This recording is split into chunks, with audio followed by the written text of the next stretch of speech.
Hello student, তোমরা যারা ক্যালকাটা ইউনিভার্সিটির আন্ডারে থার্ড সেমিস্টারের ছাত্রছাত্রী আছো এবং তোমাদের এডুকেশন সাবজেক্টটা মাইনর সাবজেক্ট হিসাবে আছে, তোমাদের জন্য আজকের ক্লাসটা খুবই গুরুত্বপূর্ণ।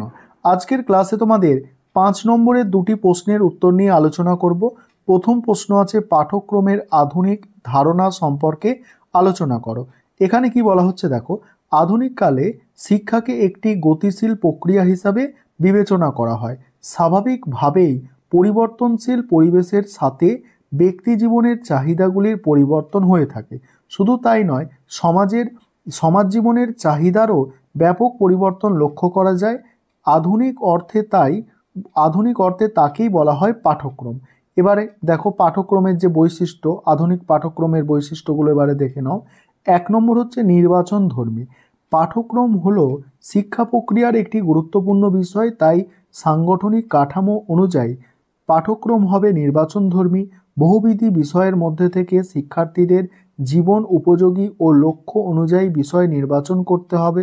2 নম্বর হচ্ছে পূর্ব নির্ধারিত। পাঠ্যক্রম যেহেতু বাস্তবতা প্রদান করে থাকে, তাই তা সুনিশ্চিত ও সুপরিকল্পিতভাবে পূর্ব থেকেই নির্ধারণ করা থাকে। শিক্ষার্থীদের বয়স, বিকাশগত বৈশিষ্ট্য, সামর্থ্য ইত্যাদি বিষয়গুলি মাথায় রেখে সুপরিকল্পিত উপায়ে এটি স্থির করা হয়। পরের পয়েন্ট হচ্ছে পরিবর্তনশীল। আধুনিক পাঠ্যক্রমের একটি বিশেষ গুরুত্বপূর্ণ বৈশিষ্ট্য হলো এটি অবশ্যই পরিবর্তনশীল বা পরিবর্তনযোগ্য হবে, কেননা মানব জীবন পরিবর্তনশীল। বিজ্ঞান ও প্রযুক্তিবিদ্যার অগ্রগতির ফলে দিন দিন সমাজের পরিবর্তন হচ্ছে ও পরিবর্তনের সঙ্গে সঙ্গে মানুষের জীবন ও জীবিকাতেও আসছে নানা পরিবর্তন, আর তার সঙ্গে সঙ্গতি রেখে চলার জন্য পাঠ্যক্রমেরও পরিবর্তন ঘটছে। তারপরে বলা হচ্ছে দেখো, শ্রেণীকক্ষের ভেতরে ও বাইরে বিস্তৃত। আধুনিক ধারণা অনুযায়ী শ্রেণীকক্ষের ভেতরে ও বাইরে সমস্ত সুপরিকল্পিত অভিজ্ঞতাই পাঠ্যক্রমের অন্তর্ভুক্ত হবে, কেননা পাঠ্যক্রম হলো একাধিক অভিজ্ঞতার সমন্বয়। বিবিধ অভিজ্ঞতার সমন্বয়ে তৈরি পাঠ্যক্রম শিক্ষার্থীদের সর্বাঙ্গীন জীবন বিকাশ ও জীবিকা অর্জনে বিশেষভাবে সাহায্য করে। পরের পয়েন্ট হচ্ছে বহু অভিজ্ঞতার সমষ্টি। আধুনিক ধারণা অনুযায়ী পাঠ্যক্রমে কোনো একটি নির্দিষ্ট বিষয় থাকে না। এই ধারণা অনুযায়ী পাঠ্যক্রমে বহুদিক বা জ্ঞানমূলক, দৈহিক, মানসিক, সামাজিক, বাস্তবিক, নৈতিক ইত্যাদি সহায়ক নানা অভিজ্ঞতার সংযোজন ঘটেছে। তারপর হচ্ছে দেখো, শিক্ষার্থীদের সার্বিক বিকাশে সহায়ক। পরের পয়েন্ট, শিক্ষার্থীদের সার্বিক বিকাশে সহায়ক। আধুনিক পাঠ্যক্রম শিক্ষার্থীদের সার্বিক বিকাশে সহায়ক। আধুনিক শিক্ষার লক্ষ্য যেহেতু শিক্ষার্থীর সর্বাঙ্গীন বিকাশে সাহায্য করা, সেহেতু পাঠ্যক্রমের মধ্যে এমন সব বিষয়কে অন্তর্ভুক্ত করা হয় যেগুলি সার্বিক বিকাশে প্রত্যক্ষ বা পরোক্ষভাবে সাহায্য করে। এবার আছে মূল্যায়ন। দেখো, আধুনিক পাঠ্যক্রমের আরেকটি বৈশিষ্ট্য হলো এর মূল্যায়ন যোগ্যতা ও মূল্যায়নের মাধ্যমে জানা যায় পাঠ্যক্রম কি তার পূর্ব নির্ধারিত লক্ষ্য বা উদ্দেশ্য অর্জনে কতটা সফল হয়েছে। এটা কিন্তু ওই মূল্যায়ন যে হয় লেখার শেষে লেগে, সেই মূল্যায়ন নয়, ঠিক আছে। এখানে ধরো এটা 6 নম্বর পয়েন্ট আছে, এটা হবে 7 নম্বর পয়েন্ট। এটা হবে কি 7 নম্বর পয়েন্ট। তারপর দ্বিতীয় প্রশ্নের উত্তর তোমরা দেখে নাও। এবারে তোমরা দ্বিতীয় প্রশ্নের উত্তর দেখে নাও।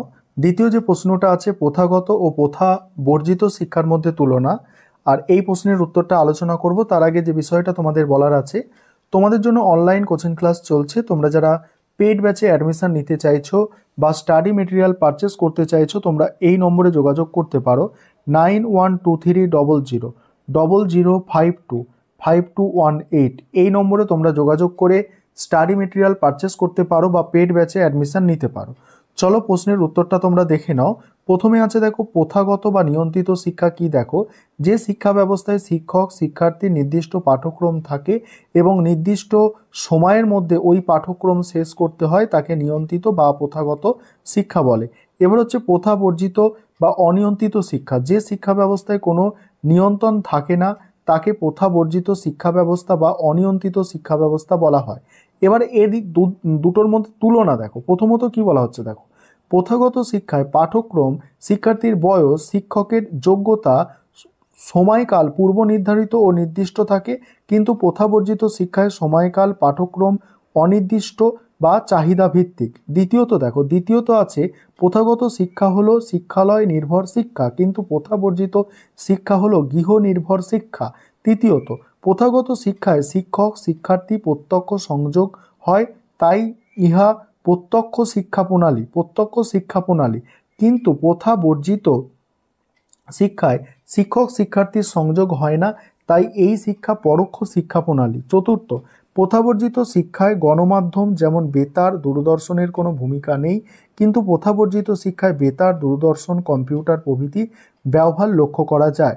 তারপর পঞ্চমত, প্রথাগত শিক্ষায় প্রবেশের পথ নির্দিষ্ট, কিন্তু প্রথাবর্জিত শিক্ষায় প্রবেশের জন্য প্রয়োজনীয় যোগ্যতা যথেষ্ট নমনীয়।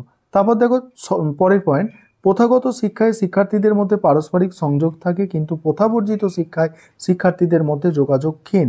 নেক্সট পয়েন্ট আছে দেখো, প্রথাগত শিক্ষায় স্কুল কলেজহীন এলাকায় সম্ভব নয়, কিন্তু প্রথাবর্জিত শিক্ষায় যে কোনো স্থানেই সম্ভব।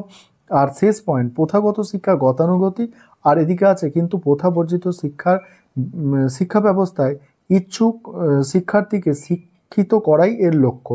এই ছিল তোমাদের দুটি গুরুত্বপূর্ণ 5 নম্বরের প্রশ্নের উত্তর।